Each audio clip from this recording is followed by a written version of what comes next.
उल्हास तारी घेऊन येता आपल्या बऱ्यातलो बरो शो जो गांवभर गाजलेलो ताचो तियात्र हो इनाम कसलो. हो तियात्र जातलो 5 तारखे डिसेंबराचे 7:30 वाजता पाय तियात्रीस हॉल मार्गांव. हो तियात्र गांवभर गाजला. जायते जाण विचारतात तियात्र मार्गदर्शन केन्ना जातलो काय म्हणून.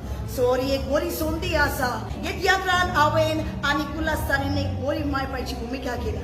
येवन पळोवंक विसरू नाकात. हे भुमिकेक बरी आमकां इनामय बी फावत जाल्यात. सो सजमता तुम्ही सगळी येतले म्हणून. तियात्रान सगळ्यांनीच बरी भूमिका केल्या. आनीक बरी कांतरां आसात, बरी कॉमेडी आनीक तेच बरी बरें music. So do come and watch Ulhas तारीज सुपरहिट तियात्र हो इनाम कसलो. डू कम.